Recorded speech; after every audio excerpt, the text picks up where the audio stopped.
ازيكم يا بنات؟ عاملين ايه؟ يا رب تكونوا بخير. النهارده جايه لكم بفيديو جديد. تابعوا معايا الفيديو للاخر لان الفيديو ده هيفيد ناس كتير قوي، بالذات الناس اللي بتقدم محتوى على اليوتيوب او التيك توك او بيصوروا فيديوهات عامه يعني. الفيديو ده هيفيدهم قوي لان انا واحده من الناس كنت بدور على فيديو زي ده علشان اعرف اشتري رينج لايت نوعها كويس وكده. فتابعوا معايا الفيديو ده للاخر، ولو الفيديو عجبك ما تنسيش تحطي لي لايك وتشتركي في القناة وتفعلي الجرس عشان لما انزل فيديو تاني يوصلك اشعار ان انا نزلت فيديو.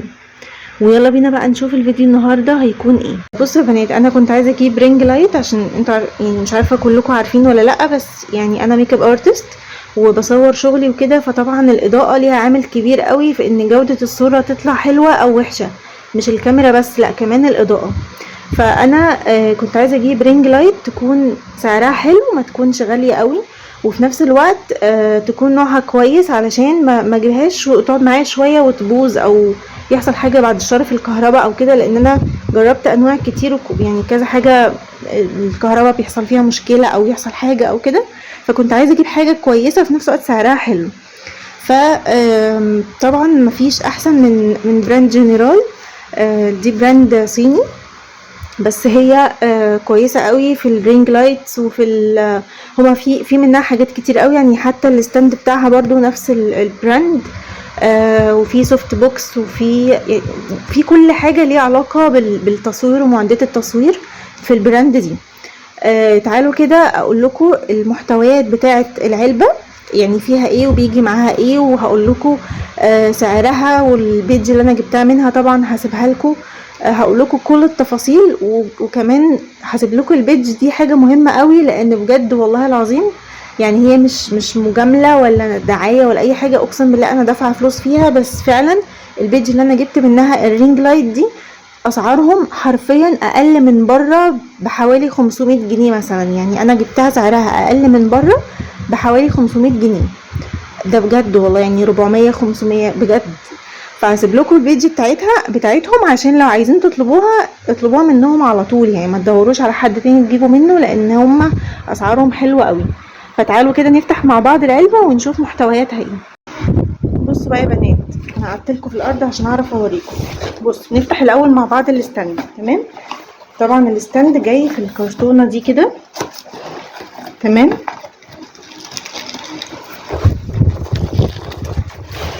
بصوا طبعا الستاند ده اللي هو الشكل المعروف قوي اللي هو بيتباع في كل المحلات بتاعه الموبايلات وكده، بس ده براند جنرال.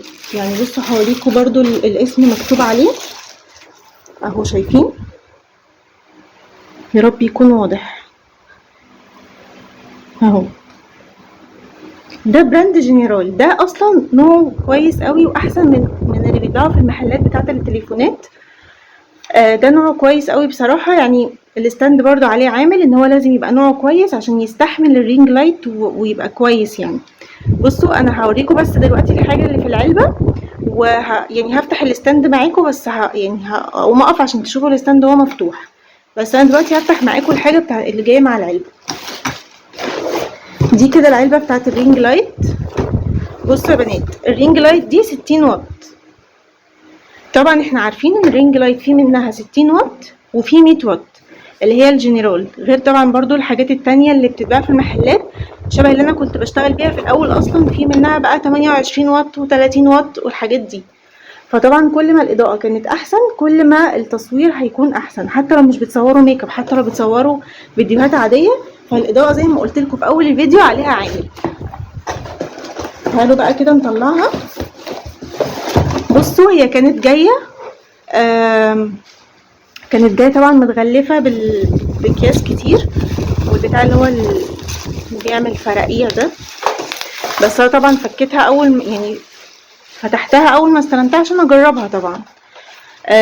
ده بيكون شكلها، وده اللي بيركب في الستاند، هركبها لكم برضو واوريها لكم. ده شكلها من ورا يا بنات، وطبعا دي برضو المفاتيح بتاعتها برضو هوريها لكم ونشوف بتشتغل ازاي وكل حاجة.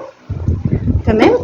اهم حاجه بقى واكتر حاجه كنت مهتمه قوي انها تبقى موجوده، ان الرينج لايت يبقى ليها جراب.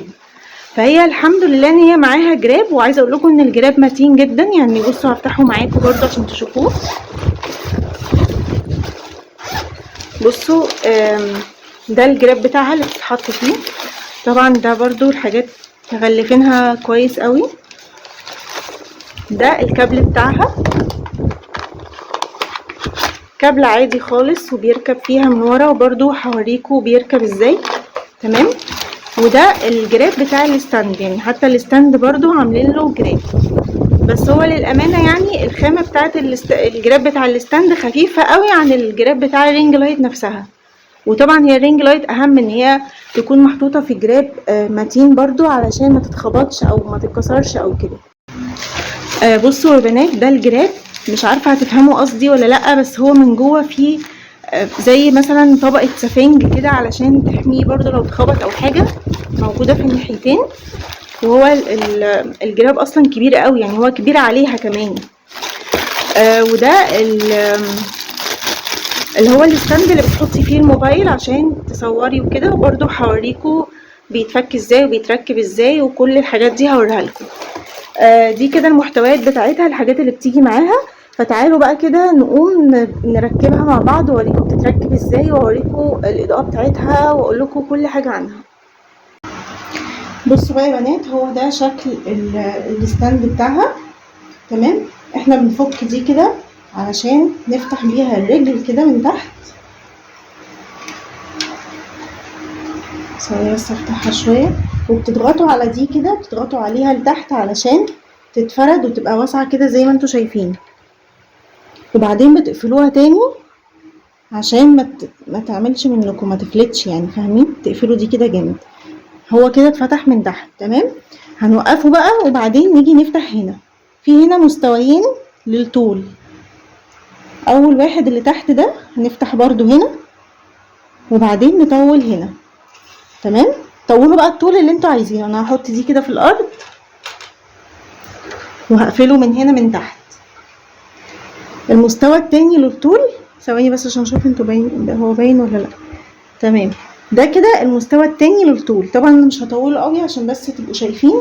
طوله مثلا كده وهربط. طبعا الطول ده انتوا بتتحكموا فيه، يعني تعملوه الطول اللي انتوا عايزينه. تعالوا بقى نركب فيها الرينج لايت نفسها. بصوا دي بتبقى دايره كده. تمام. فبندخلها في الدايره دي. تمام. هندخلها كده.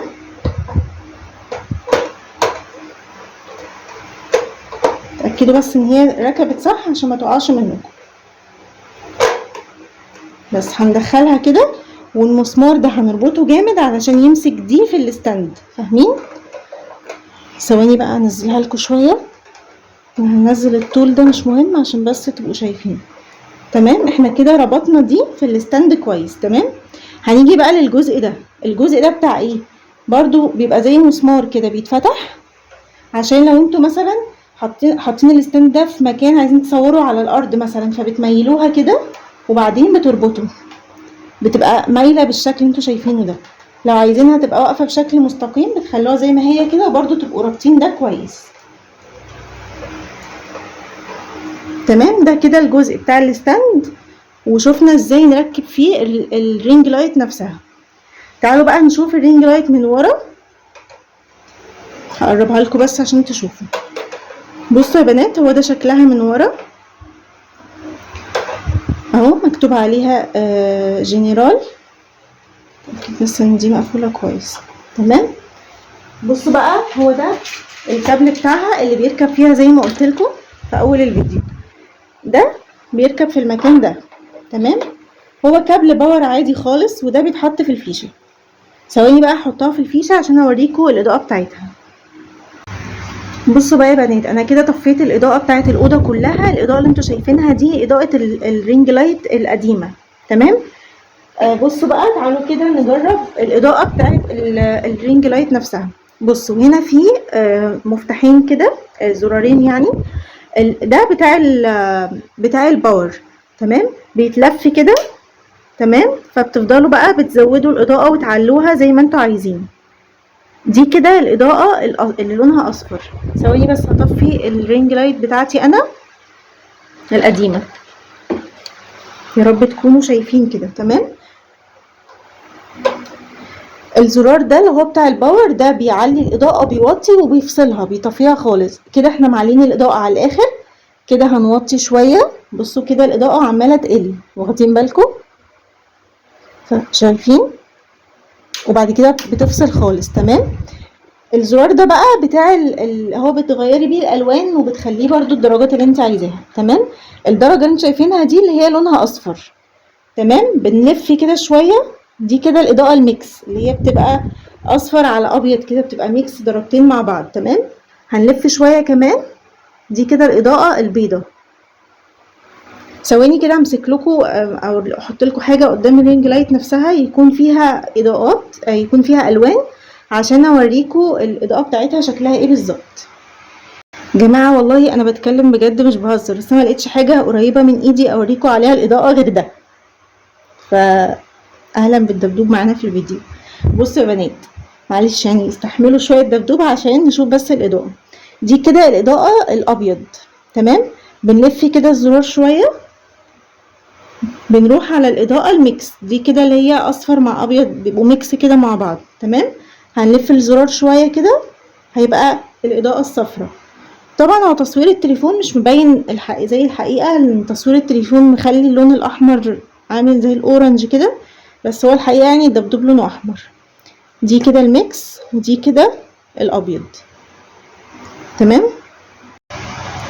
تمام يا بنات، فزي ما قلت لكم ان ده الزرار بتاع الباور، تفضلوا برضو تقللوا منه الاضاءة كده، بيفضل يقل كده لحد ما بيفصل خالص. تمام. عشان برضو لو انتوا عايزين اضاءة معينة ما تبقاش اضاءة قوية قوي او خفيفة قوي، تقدروا تتحكموا فيها من هنا.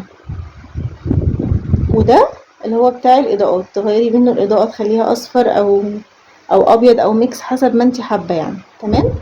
وده زي ما قلت لكم المكان اللي بيتحط فيه الكابل بتاع الباور، وزي ما شرحت لكم. انا بقى ده انا مش عارفه هو بجد بيشتغل ازاي، او مش عارفه هو بتاع ايه. هو مرسوم عليه كاميرا وتاب وموبايل، فمش عارفه ده بقى ممكن يكون بيتحط فيه كابل يو اس بي، بيعمل ايه بقى؟ عشان انا مش عارفه يعني. يا ريت لو حد عنده معلومه ده بتاع ايه يقولي، عشان انا مش عارفه بجد. تمام. تعالوا بقى اكلمكم شويه عن الرينج لايت دي ونشوف مميزاتها ايه ونشوف سعرها واقول لكم على التفاصيل بتاعتها كلها. يعني بصوا يا بنات والله العظيم، دي اضاءة الرينج لايت بس، انا مطفيه اضاءة الاوضة، دي الاضاءة بتاعتها بس. يعني عايزه اقول لكم ان هي منوره الاوضه كلها، والله لو ينفع اصور لكم الاوضه كلها كنت صورتها لكم، بس هي حرفيا والله منوره الاوضه كلها. بصوا كده، بصوا لما نفصلها، فهي اضاءتها ما شاء الله تحفه جدا. يعني هي مش معنى ان هي 60 واط ان هي اضاءتها ضعيفه، بالعكس اضاءتها قويه جدا. يعني لو انتوا عايزين تجيبوا حاجة سعرها مش غالي قوي وتكون اضاءتها عالية وتبقوا شغالين بيها كويسة، يعني والله انصحكم جدا تجيبوا ال60 واط تبدأوا بيها. ولو بعد كده عايزين تجيبوا ال100 واط هاتوها. الرينج لايت دي بنات انا كنت بسأل عليها في الجروبات او البيجات بتاعة الفيسبوك. ال60 واط كنت والله العظيم والله بسأل عليها ب1800 و1900. الصدمة بقى لما عرفت سعرها من البيج اللي انا جايباها منها دي ان هي ب1450.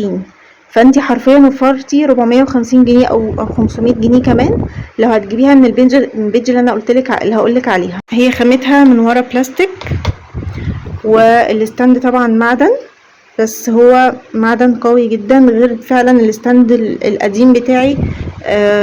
لا فعلا في فرق شاسع ما بينهم. هي الماتيريال بتاعتها كويسه قوي، طبعا براند جنرال مش محتاجين نتكلم عليها، هي اصلا تحفه. انا طلبتها جات لي في حوالي يعني بعد حوالي تقريبا 5 ايام، لان هي البيج دي اعتقد يعني ان هما في القاهره ولا في اسكندريه، فجات لي تقريبا في حوالي 5 ايام. المندوب محترم جدا وفضل واقف مستنيين لحد ما جربتها، ما اعترضش على حاجه وما قالش اي حاجه. نسيت اوريكم الحامل بتاع الموبايل اللي بيتركب من هنا، استنوا تعالوا نركبه مع بعض ونشوفه. بصوا يا بنات انا لفيت الرينج لايت بس عشان تشوفوا وانا بركبها. بصوا ده الحامل بتاع الموبايل اللي هي بتيجي معاه، بيبقى فيه دايره من هنا، ده عشان لو انت عايزه تركبي الحامل في الستاند بس من غير الرينج لايت. فانا هفك الدايره دي كده. تمام. وهطلع دي كده، هلفها ثواني بس. بصوا يا بنات دي بتتلف كده بتطلع، لو انت هتركبي ده حامل الموبايل لو هتركبيه في الرينج لايت، لو هتركبيه في الستاند بتسيبيها زي ما هي كده تمام. فانا هشيل الدايره دي خالص مش عايزينها، وهنركب دي هنا، هنلفها كده تتلف معانا بكل سهوله تمام. وبعدين شايفين بقى المجرة دي بتخش فيها كده تمام. وطبعا ده الحامل بتاع الموبايل انتوا بتنزلوه بقى يمين او شمال زي ما انتوا عايزين. وطبعا عشان جديد انا اول مره افتحه يعني. وبيتركب هنا التليفون وبتصوروا بيه بقى زي ما انتوا عايزين. بس يا بنات هو ده كان الفيديو بتاع النهارده، يا رب يكون الفيديو عجبكم وتكونوا استفدتوا منه. على فكره انا بصور لكم الفيديو ده عشان انا والله لما كنت بدور على رينج لايت وعايزه اجيب نوع كويس، انا ما كنتش يعني كنت بدور برضو على فيديوز كده فيها ريفيوهات عشان اعرف اجيب ايه. فانا بصور لكم الفيديو ده عشان اي حد عايز يجيب رينج لايت سعرها كويس وفي نفس الوقت براند نضيف، يعني مش اي حاجه تجيبيها تبوظ منك او اضاءتها تضعف بعد وقت قصير او كده. فدي حاجه محترمه وكويسه جدا بصراحه. فزي ما قلت لكم انا هسيب لكم اللينك بتاع البيج اللي انا جايباها منها تحت في صندوق الوصف عشان لو عايزين تطلبوها. وبس كده يا بنات، وهو ده كان الفيديو بتاع النهارده، يا رب تكونوا استفدتوا منه ولو بمعلومه بسيطه.